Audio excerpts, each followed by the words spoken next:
Boa tarde, meus irmãos, minhas irmãs. Que dia maravilhoso hoje, não, meus irmãos? Deus sabe de todas as coisas, mandou o sol hoje para secar aquele morro lá, onde está desmoronando tudo, matando gente, caindo casa. Então hoje vê esse sol vai secar e vai parar de cair terra em cima das casas, parar o desmoronamento, porque o povo está sofrendo muito. Mas só que o Senhor sabe de todas as coisas, né, Pai? O Senhor sabe de tudo. A gente só pede. O Senhor manda, faz se for da sua vontade, se for da vossa vontade. Amém, meus irmãos? Então escutam o que eu vou ler. Causa de ódio extremo. Traição de Judas. Finalmente, seu aborrecimento chegou ao cúmulo quando, próximo da Páscoa, era a quarta que ele celebrava em Jerusalém, depois que começara a sua pregação. Estando a cidade cheia de forasteiros, que de todas as partes vinham para a festa, Jesus entrou triunfante sobre um jumentinho. Aclamado pelo povo, que em palmas e ramos de oliveiras havia saído ao seu encontro. Enquanto mais estendia seus mantos pelo caminho, e os outros cortavam ramos e flores que espalhavam por onde ele ia passar. Então, os anciãos do povo e príncipes dos sacerdotes e os escribas se reuniram em casa do pontífice Caifás e combinaram prender Jesus com algum ardil e às escondidas, por medo de que as turbas se alvoroçassem. Por medo de que as turbas se alvoroçassem. A ocasião não se fez esperar. Judas Iscariote, um dos 12 apóstolos, possuído pelo demônio da avareza, ofereceu entregar-lhe o divino mestre, por 30 moedas de prata. A última ceia, instituição do sacramento da Eucaristia. Era o dia em que devia se sacrificar e comer o cordeiro pascal. Chegada a hora indicada, veio Jesus à casa onde Pedro e João, mandado por ele, haviam preparado tudo para a ceia e puseram-se à mesa. Nesta última ceia, Jesus deu aos homens a maior prova de seu amor, instituindo o sacramento da Eucaristia. Paixão de nosso Senhor Jesus Cristo. Acabada a ceia, saiu da cidade nosso divino Redentor, acompanhado pelos apóstolos, dizendo-lhes pelos caminhos as coisas mais ternas e dando-lhes os ensinamentos mais sublimes. Foi, como costumava, ao jardim de Getsêmani, no Horto das Oliveiras, onde, pensando em sua própria paixão, orando e oferecendo-se ao Pai Eterno, suou o sangue vivo e foi confortado por um anjo. Veio Judas, o traidor, à testa de um esquadrão de gente atrevida, armada de paus e espadas, e deu a Jesus um beijo, que era o sinal combinado para dá-lo a conhecer. Jesus, abandonado pelos apóstolos que fugiram de medo, viu-se logo preso e amarrado por aqueles esbirros e com toda a espécie de insultos e maus tratos foi arrastado. Primeiro à casa de um príncipe dos sacerdotes chamado Anás, depois a do pontífice Caifás, que naquela mesma noite reuniu-se o sinédrio, o qual declarou Jesus réu de morte. Dissolvida a junta dos juízes, foi Jesus entregue aos soldados, que durante a noite toda o injuriaram e ultrajaram com bárbaros tratos.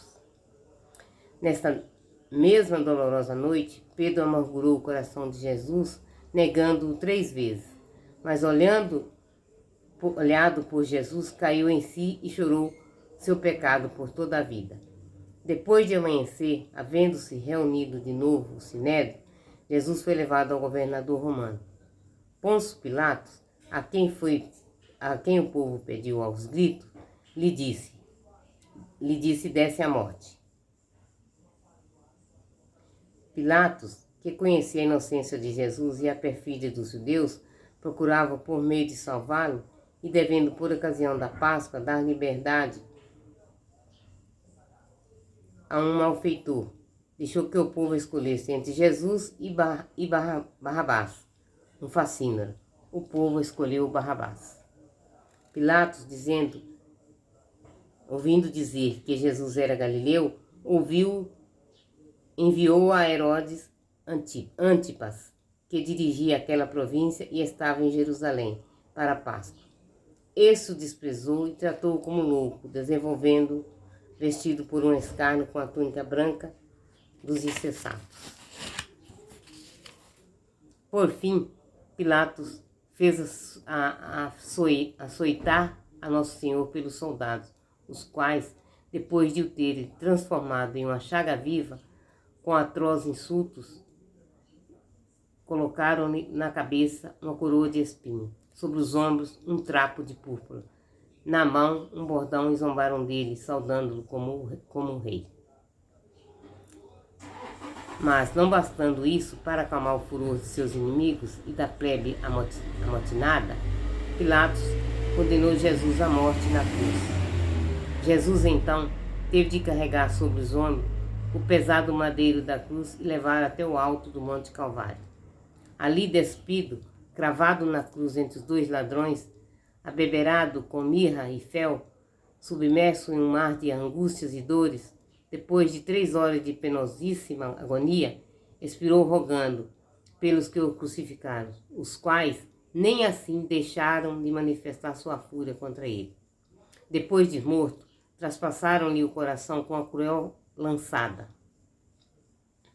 Não há mente humana capaz de imaginar, nem língua que saiba exprimir, quanto padeceu Jesus desde a noite de sua prisão, nos diversos caminhos de um tribunal para outro, na flagelação e coroação de espinho, na crucificação e, finalmente, na sua prolongada agonia. Só o amor que foi sua causa pode despertar uma pálida ideia de tudo isso nos corações compadecidos. Maria Santíssima assistiu sobre humana fortaleza à morte de seu divino Filho e uniu-se o martírio de seu coração às dores dele para a redenção do gênero humano. O Pai Celeste fez com que resplandecesse a divindade de Jesus em sua morte, como o havia feito em sua vida. Estando ele na cruz, obscureceu-se o sol e cobriu-se a terra em espessas trevas, e ao expirar, tremeu a terra com espantoso terremoto. Rasgou-se de alto a baixo o véu do templo, e muitos mortos, saídos das sepulturas, foram vistos em Jerusalém e apareceram a muitas pessoas. Palavra do Senhor. Graças a Deus. Ó, gente, eu vou parar agora, porque eu li até um pouquinho bom e eu preciso fazer uma oração aqui ainda. Então eu vou parar. Essa leitura que eu fiz hoje aqui já é caminhando pelo dia de hoje, porque é caminhando para a Páscoa do Senhor, para a morte do Senhor, que hoje, a partir de hoje, 40 dias é a paixão dele. Então já começo a ler, já estou entrando na parte que fala da morte dele, do sofrimento que ele teve por nós. Não que nós merecemos, porque a misericórdia dele é muito grande. Ele tem misericórdia de nós. Nós não merecemos nada que ele faz por nós, que somos todos pecadores. Não merecemos. Mas ele não olha nossos pecados. Ele nos perdoa, porque ele é todo misericórdia. Todo.